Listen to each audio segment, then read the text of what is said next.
Now, with that being said, all months, okay, and days of the week are associated with Greek deities, each deity corresponding with its own month and day of worship, right? Which I'll explain thoroughly in the next slide. But as you can see, January is for Janus, who's the god of doors and gates and time, etc. Said he delved in on him some. February is for Febrelia, okay, who's a Roman god, not just of time, but where sacrifices need to be made for atonement of sins. And before I go on, I want y'all to notice something. The holidays and the characteristics of the holidays match the characteristics of the god in regards to the month that they're associated with. Okay? Let me say that again. The holidays and the characteristics of the holidays match the characteristics of the month via the Roman god deity that they are associated with. Okay, for example, January. Okay, January 1st is a new year. I mean, is the holiday where the New Year's Day holiday is contained. I mean, excuse me, let me rephrase that. January is associated with the Roman deity Janus, who's the god of time. January 1st is the holiday that we call New Year's, which says we're going into a new time. Okay. Then when we come to months like February, okay, and we're dealing with the god of sacrifice, you have holidays within February that deal with sacrifice. So I want y'all to be mindful of that as I comb through these holidays. But continuing on, we got March, which is associated with Mars, Aries, the god of war. April, which is Latin for opening and buds, okay? Because right after April, you get you coming in the spring. Then you got May, who is associated with the goddess Maya, who's the goddess of flowers and plants. Hence, April showers bring May flowers. Okay, then you got June, which is Junius, which is Latin for the goddess Juno. Then you got July, which is named after Julius Caesar. Then you got August, which is named after Augustus Caesar. Then you got September, which is Latin for 7, which is associated with a 7-point star. Then you have October, which is Latin for 8, which is octo, which is associated with an 8-point star, which is called an octagram. And then you have November, which in Latin is novum, which is 9, okay, which I believe is a nomogram. We're going to go into that. And then in December, you have Decem, which is Latin for 10. And that's also associated with a certain form of a satanic star. So we finna jump into this shit. But I just need y'all to understand not just what's in the box, but the secret configuration of the box that's contained in the holiday. And in this case, the box is the month. Okay, so the weeks is important as well, because we're gonna go into the difference between state and federal holidays as well. And the reason that I gotta chop all this down before we get to the holidays is because certain holidays might be every second Monday of the month. Certain holidays might be every third Sunday of the month. Certain holidays, such as Easter, come right after the full moon of the month. And this is because the moon, all of these holidays are not just ritualistic. You know, we're not just assuming that these holidays are ritualistic. We're showing and proving them.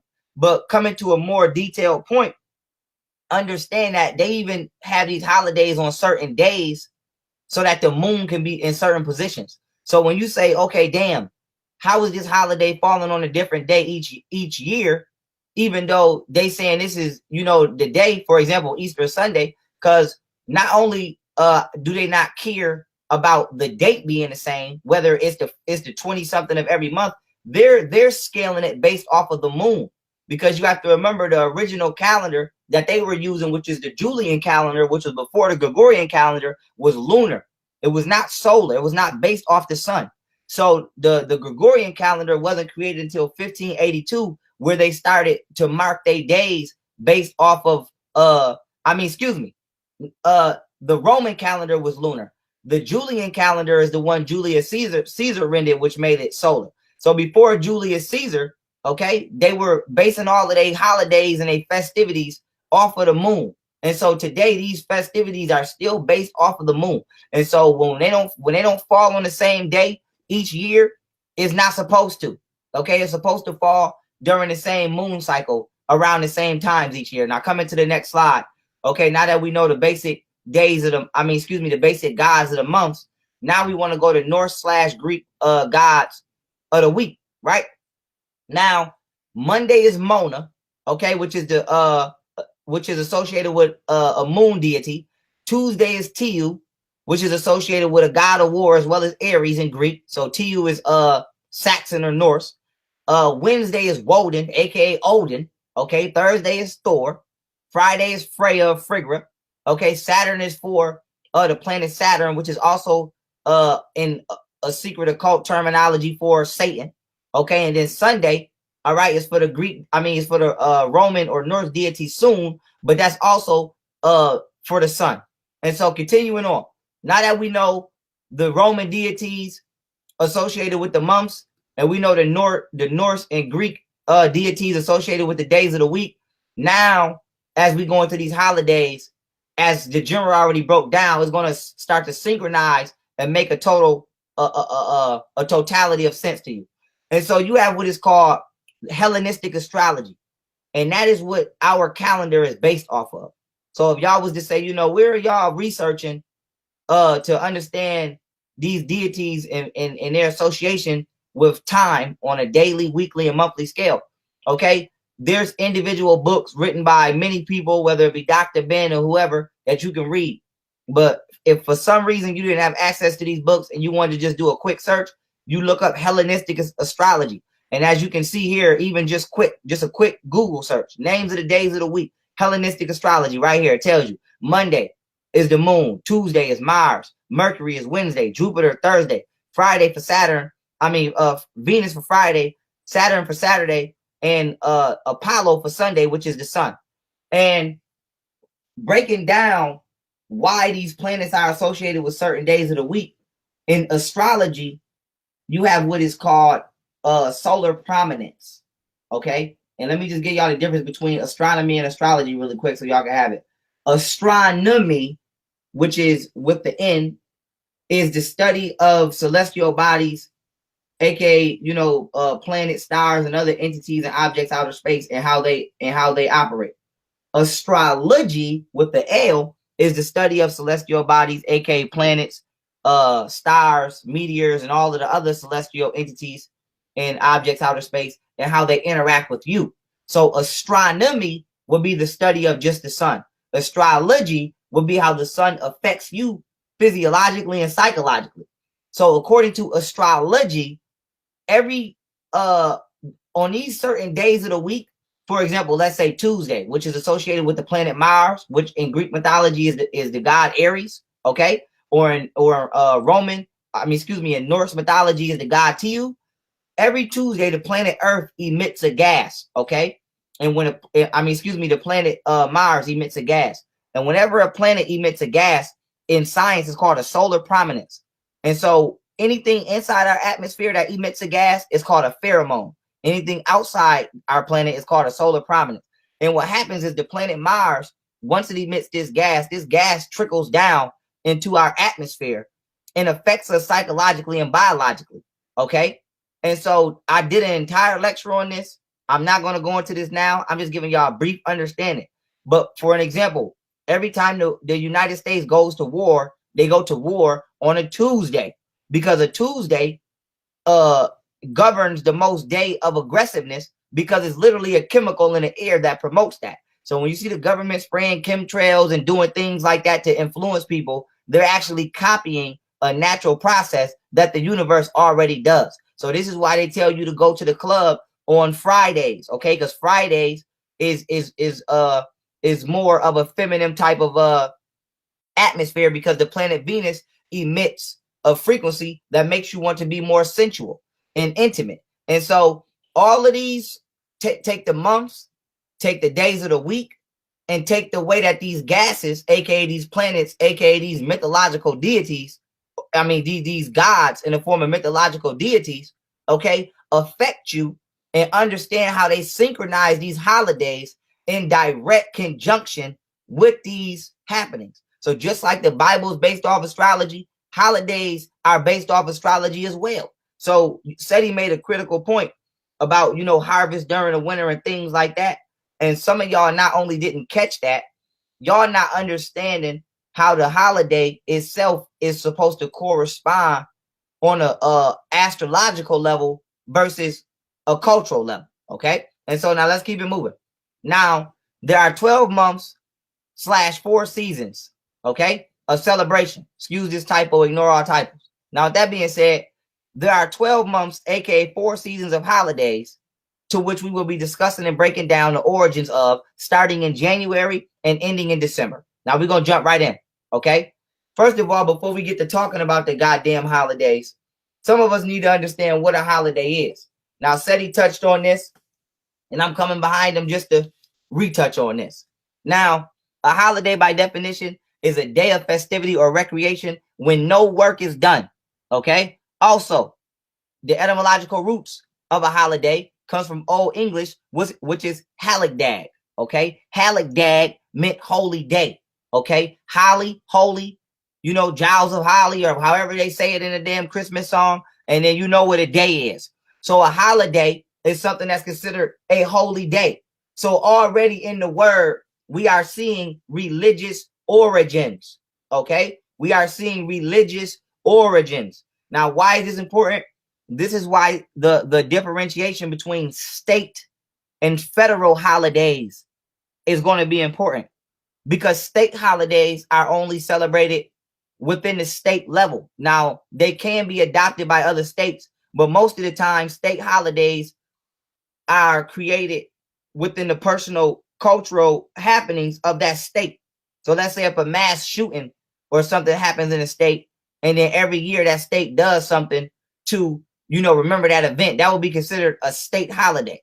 But a federal holiday will be something like Christmas, like Thanksgiving. And the majority of federal holidays, or holidays that are regulated to be observed on a national scale, 9 times out of 10 are religious and occult in origin. And so I have to make that distinguishment, because you have a list of state holidays. There's holidays you never heard of because you don't live in a particular state. And there's holidays everybody heard of because they're federally regulated to be celebrated. And the majority of the holidays that you heard Seti discuss, that you're going to hear me discuss, are considered federal holidays. Okay. So know the difference. Now, with that being said, continuing on, what is the difference between a state and federal holiday? Even though I just explained it, I'll do it again. Definition of a state holiday is an official holiday in a state, but not nationally. A federal holiday, okay, is what? A public holiday established by the federal government of a country, okay? Now, there are 12 months, aka 4 seasons of holidays, to which we will be discussing and breaking down the origins of, starting in January and ending in December once again, okay? I had to make my point. Now, this is a list of federal holidays, okay, just so y'all can have an understanding. You got New Year's Day, Martin Luther King Day, President's Day, Memorial Day, Independence Day, Labor Day, Columbus Day, Veterans Day, Thanksgiving, Christmas Day. And so when you go to work, and sometimes you be like, damn, why we don't got off on this day? Because the day might not be a federal holiday. It might just be a state holiday, to where your particular state don't give a damn, and you come into work. And so understand how these things work. Now that I gave y'all the blueprint, okay, to the gods associated with the months, to the gods associated with the weeks, and to the planets associated with the weekdays, and how those planets actually scientifically affect you, now we're going to see and comb through each holiday.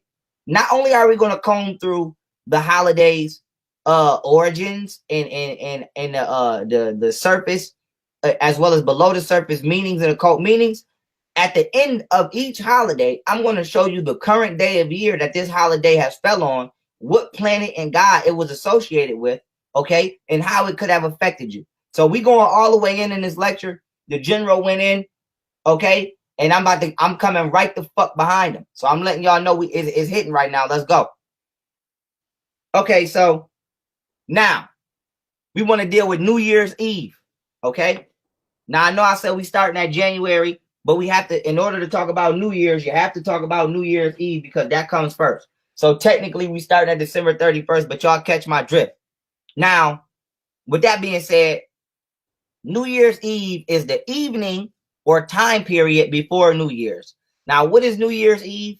By definition, New Year's Eve is the last day of the year in the modern Western calendar, okay, which is considered to be December 31st. Eve, by definition, is a day or period of time, okay, in death immediately before an event or occasion.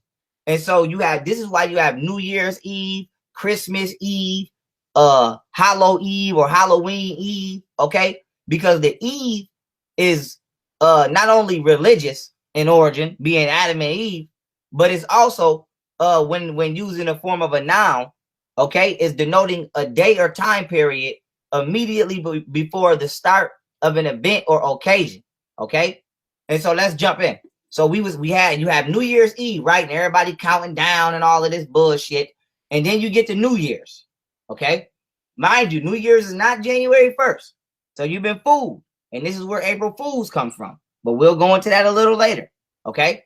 Now, with that being said, New Year's Eve, all right, New Year's Day is also, right, called simply New Year's, is observed on January 1st.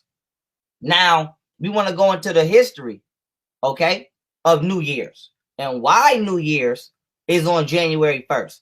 Because as y'all heard Seti say, the new year is not in winter. The new year is determined upon the return of the sun, okay? So the new year technically will start in spring, okay, when life returns, okay, if you over here in the Western Hemisphere. And so how did your new year begin to start before the return of the sun? That's what we want to talk about, okay? Because he made another great point, okay?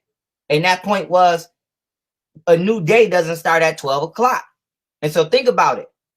They say the average sunrise, right, starts anywhere between 5 a.m. to 6:30 p.m., right?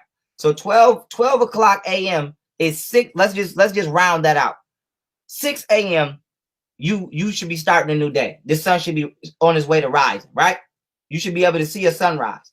So if you go 6 hours back from 6 a.m., you at 12 p.m. Okay, you at 12 a.m. All right. So that's 1/4 of the time on the clock.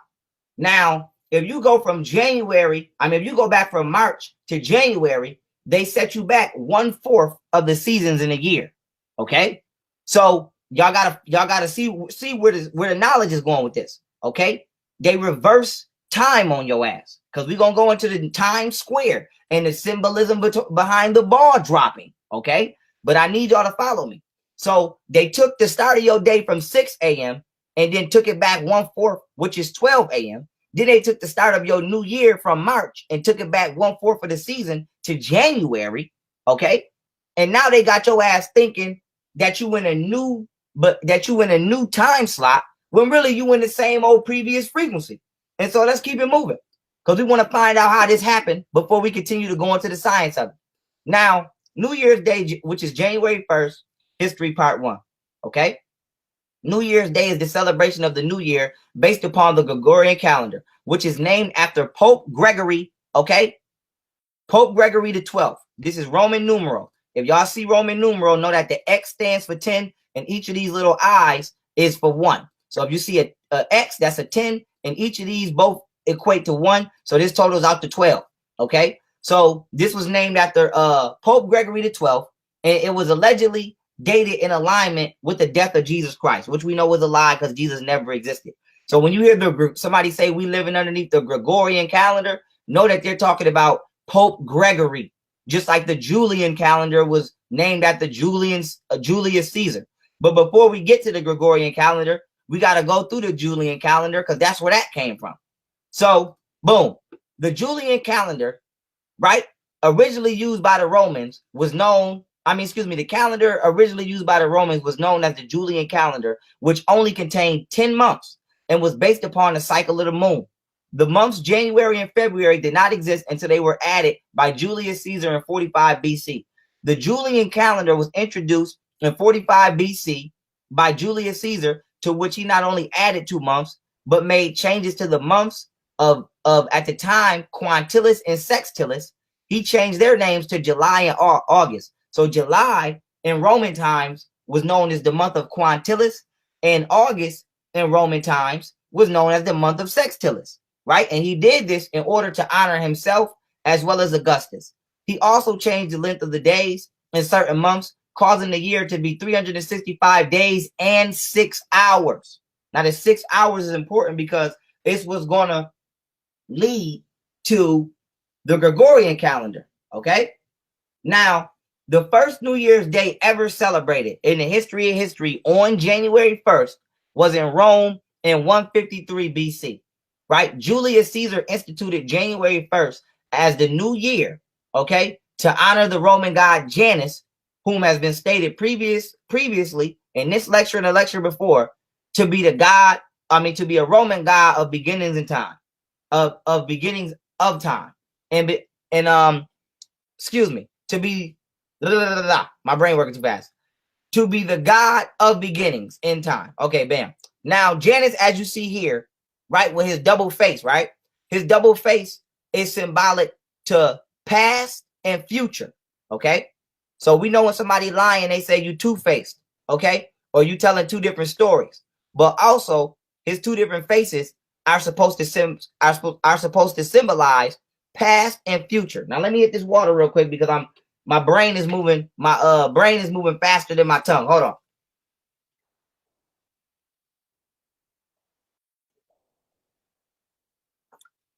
Okay, let's go. I had to get right. Okay, let's go. Now continuing on. The Gregorian calendar was created and named after Pope Gregory, okay, the second, excuse that typo, in 1582 AD in order to so-called rectify the Julian calendar. Now, what the rectification is Pope Gregory felt like the extra 6 hours in the year was incorrect. So all the fuck Pope Gregory did was take the 6 hours out and make it a flat 365 days a year, which also is still incorrect. Now, mind you, this was in 1582. So basically, from 45 BC all the way to 1582 AD, they were using the Julian calendar. Pope Gregory took it upon himself to rectify or correct the calendar. Now, why is this important? Everybody else outside of this form of colonial power was still celebrating New Year's in March, and some people even in the latest of April. And so now you can even understand the different sciences behind when the New Year is by even looking at the Chinese, because we're going to get on them too. But the Chinese got their own New Year. And so the reason I'm bringing them up is to show you that the majority of people around the world have their own astrological understanding of when New Year is, and 9 times out of 10 is rooted from a religious standpoint. But the fact of the matter is the New Year starts when the sun returns. So if somebody's not talking about March, maybe April the latest, depending upon your argument, your New Year is highly incorrect. Now, that being said, the British were celebrating New Year's during March, okay? But in 1752, they adopted the Gregorian calendar, okay? But all the way before 1752, the British were celebrating the New Year in March. Now, if you look at this diagram, okay, over here to the right, okay, where you see winter solstice, okay, which is the sphere at the right, you see the northern hemisphere pointing away from the sun. Because remember, the Earth is on the axis of 23.5 degrees. So it has a tilt, okay? So you know that it's summertime when the tilt of the Earth is facing the sun, okay? And that starts at what is known as the vernal equinox, which is March 21st to March 22nd. This is considered the new year, when the northern hemisphere of the planet Earth starts to exactly face the sun, okay? So now if you look at the winter solstice, okay, which is December 21st to December 22nd, New Year's Day is only damn near 10 to 9 days after that. So how can the beginning of the northern hemisphere being the furthest away from the sun that it can possibly be the start of a new year? Okay? And so y'all have to see the trick. They're bringing you into a time period where you are the furthest away from the creator on the celestial level, being the sun. Do y'all understand where I'm going with this? Y'all not closer. Y'all not coming into closer contact with the creator. You are the farthest you can be. The winter solstice is the farthest mathematically that the northern hemisphere and the North Pole can ever be facing away from the sun at any point in time of our orbit around the sun. And this is why this is where they choosing to bring in your new year at. Okay? So that's not the new fucking year. That's the worst part of the goddamn year you can be in if you live in the northern hemisphere. That's what that is. And so let's keep it moving. Now, you not only are you celebrating New Year's, okay, at the incorrect time, now you niggas going to watch the ball drop. And most you niggas have never researched the ball drop, let alone even asked what the hell do the ball dropping got to do with coming into a new year. Nobody does that. You ain't never heard of no ancient civilization around nowhere celebrating no goddamn ball drop on January 1st. Okay? How do we know this? Because the Romans wasn't even celebrating a ball drop on January 1st, and they the ones who made New Year's on January 1st.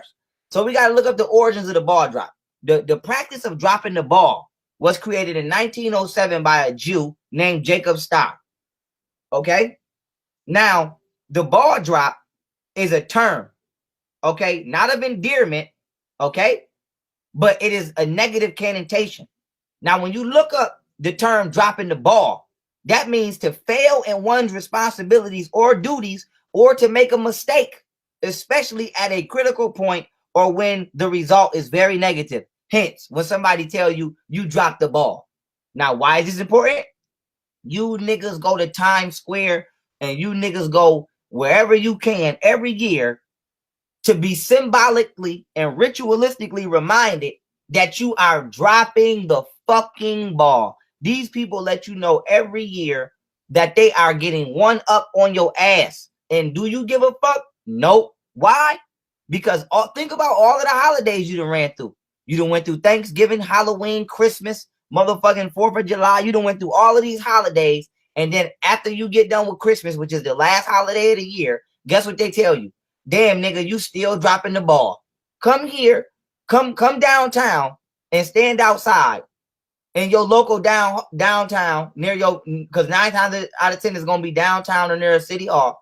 And they're going to tell you, come watch the ball drop. Come watch yourself drop the ball once a goddamn again with your stupid ass. And so let's keep it moving now. Okay? Because we want to get into Times Square. We're going to get on New York. Okay? Because they always showing New York on TV. And this is one of the most famed places, allegedly, to go watch the ball drop. And I'm going to show you why. Okay? Time, by definition, is what?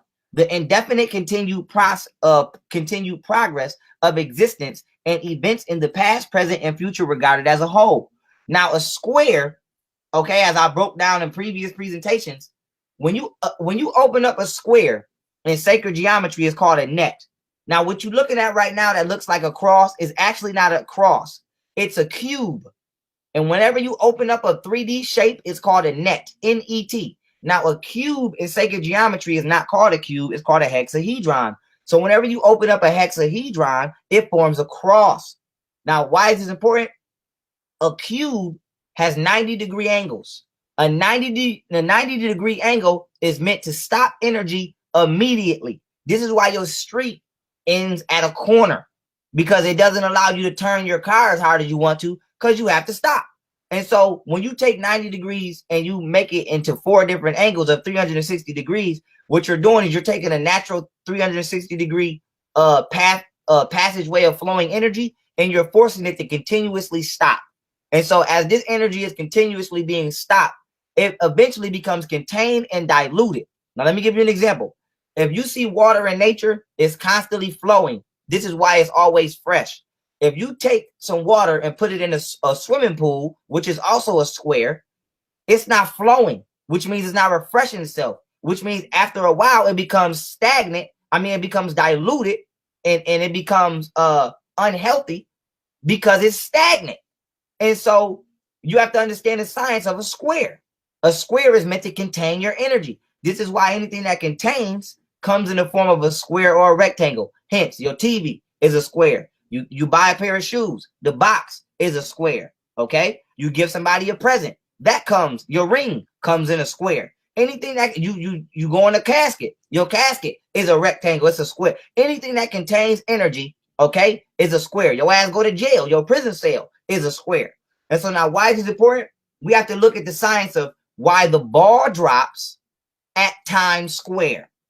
Now, time is what? The indefinite continued progress of existence and events in the past, present, and future regarded as a whole.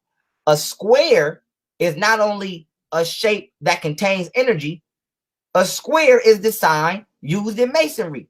So time square is an occult, in occult is the containment of the continued progress of existence. Every year, people gather in the thousands to Times Square, aka the containment of the continued progress of their existence, and watch themselves be reminded of dropping the ball once again. Okay? And your time is being contained via the Gregorian calendar because your ass is on the wrong goddamn time. The new year is not January 1st. Okay? The days of the week are not what you believe them to be. The months of the year is not what you believe them to be. It's not 365 days in a year. It's 360. And nobody died for you 2018 years ago for it to even be 2018. And so now do you understand how the progress of your existence is being contained? Because psychologically, your consciousness is being contained because your ass cannot get off these fucking holidays. So something is so simple as a holiday to you is actually something that's so critical, but you don't realize that because you're too busy not trying to create your own and still partake in the bullshit. And so let's keep it moving. Okay, so we went through New Year's, right? Now we want to see last year. What day did New Year's fall on that we just went through? Last year, New Year's was on a Monday, okay? During the month of January. So New Year's was during the month of the god Janus, which is time, and it fell on a Monday, okay? Which was the moon, which was associated with the moon, okay? So you were celebrating yourself being the furthest away from the sun, okay? Underneath the rulership of the god of time, okay? On the first week of the moon as it's making its way to become a full moon. So this was a new moon. So you came into a new fictitious time period during a new moon, okay? So see the ritual here. Now we're going to keep it moving. We're going to keep it moving, okay? And this is what you niggas look like year in and year out, okay? Year in and year out, going to Times Square. You see the 45-degree angle here, all right? Just like on the Masonic compass, to watch yourself be reminded that you dropping the ball with your dumb ass, okay? Now let's keep it moving. Let's keep it moving. Now we want to go to Martin Luther King's Day, okay? Which is celebrated every third Monday of